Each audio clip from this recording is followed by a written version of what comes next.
Hi friends, Ashley Berges here today, and today I want to talk about self-sabotage. What is self-sabotage, and is self-sabotage normal? Is it something normal that many of us do? By the way, if you haven't already, please subscribe to the channel and give us a like on this video after the video if you like it, and love to hear some of your comments about self-sabotage. So let's just jump in head first.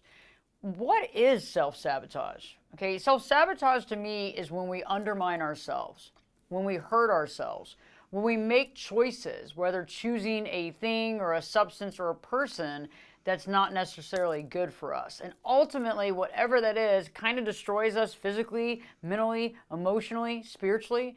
And we're kind of deliberately thwarting ourselves in our success and our efforts. And so how does it look? I found that self-sabotage comes in two forms, right? The conscious form, where we consciously are doing it, even deliberately doing it, as well as the unconscious form, where we're not really sure that we're doing it or don't even realize we're doing it. So today we're going to jump into that. I know that I asked the question, is self-sabotage normal? And it is normal. It's very normal for many of us. It's the difference, though, between being normal and healthy. So that's what we're trying to strive for. We're trying to become more and more healthy in our day-to-day life, being more healthier about how we treat ourselves mentally, emotionally, physically, spiritually, and how to make ourselves feel better and do things that are better for us. So ultimately, why do we self-sabotage? Well, self-sabotage is interesting because I believe that it's based on our core beliefs. A few examples of core beliefs. I am smart. I'm stupid. I'm lovable. I'm unlovable. I'm never going to be happy. Everybody always leaves me. And these core beliefs, right, create our reality. It creates our narrative in our own mind that actually allows us to do things or not do things, procrastinate or not procrastinate on things, or avoid things altogether because of our fear of what might come about. So we're doing some valuable stuff on this planet, but sometimes those core beliefs get in the way of us seeing that value. And so they cause us to have fear, to feel bad, to feel sad for ourselves, to feel sorry for ourselves, to get angry, to get really, really hard on ourselves. And we can make some real self-sabotaging choices because we don't believe in our value. We might feel like we're not good enough, or we're not valuable enough, or we don't deserve to have a happy life, or we don't deserve to have a good relationship, or we don't deserve to have a good marriage, or we're never going to be successful enough to have that job, or to get that career, or to be able to get that position we want in that company. Whatever it looks like, we sit there and we put those core beliefs in the process of hurting us, which ultimately self-sabotages us by our choices. So let's look at some concepts of self-sabotage, because sometimes we might not even realize that this is self-sabotage. So let's jump into a couple of forms of self-sabotage. And one of my favorites, not really, just a joke, I do not like it, is procrastination. Ugh. Ugh.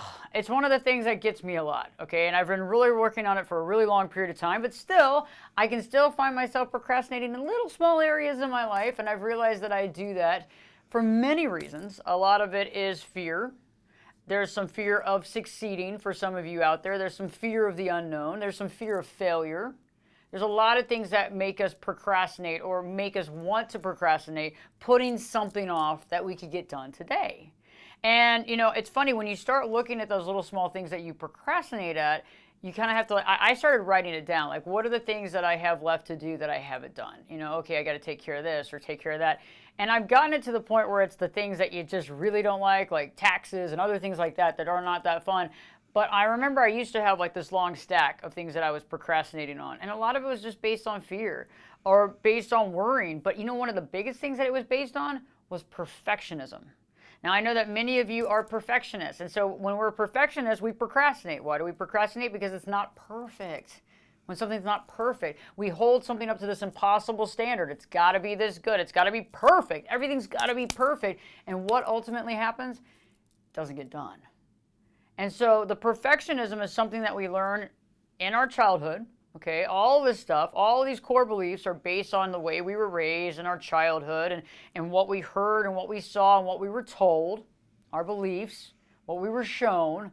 Okay, all those kind of come from the childhood, right? So the perfectionism a lot of times is our way of controlling things. It's holding it to that high standard. It's trying to control this, make this perfect. We felt like we had to be perfect.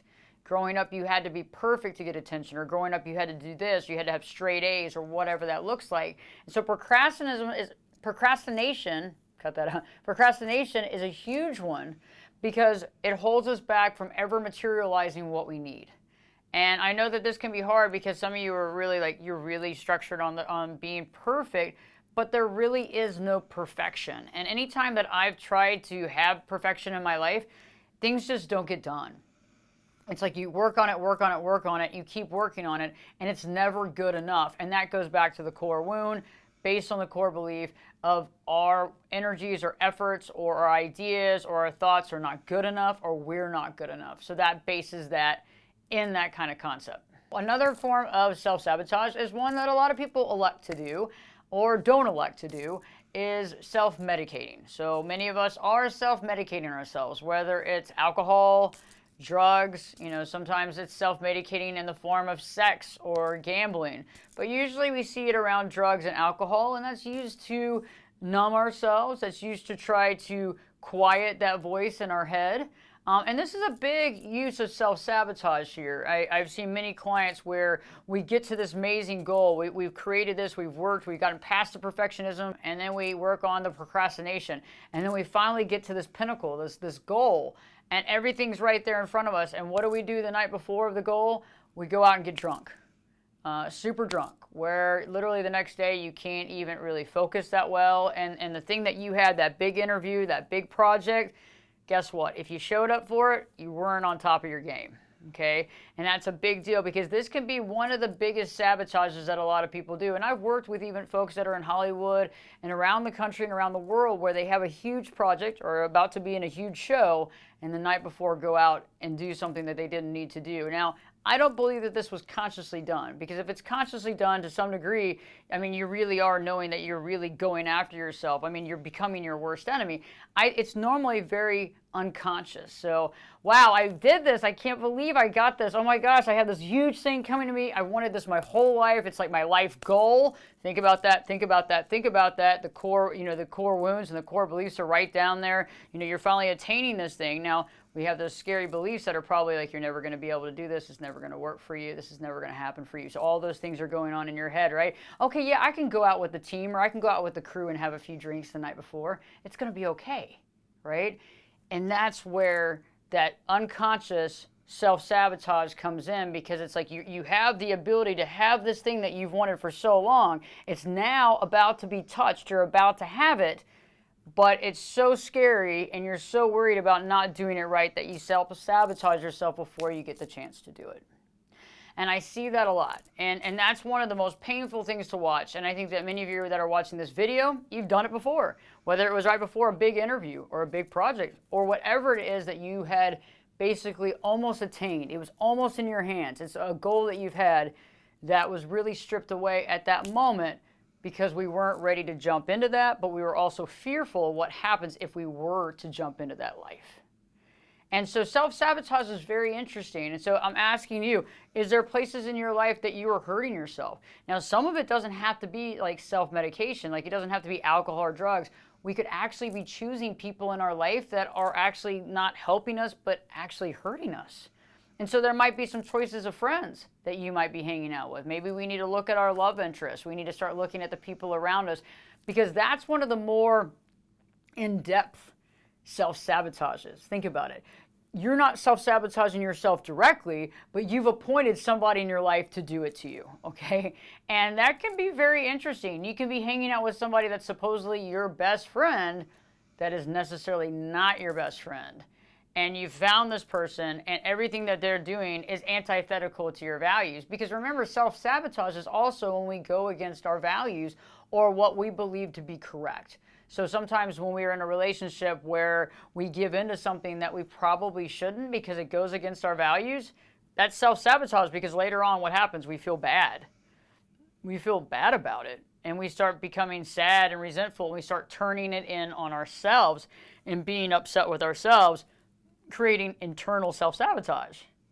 But it was because of somebody else and us agreeing to do something that we probably shouldn't have agreed to. So multiple levels of self-sabotage, something to really think about and understand. And there'll be multiple videos on how to overcome self-sabotage. But first of all, we have to know if we're actually participating in it.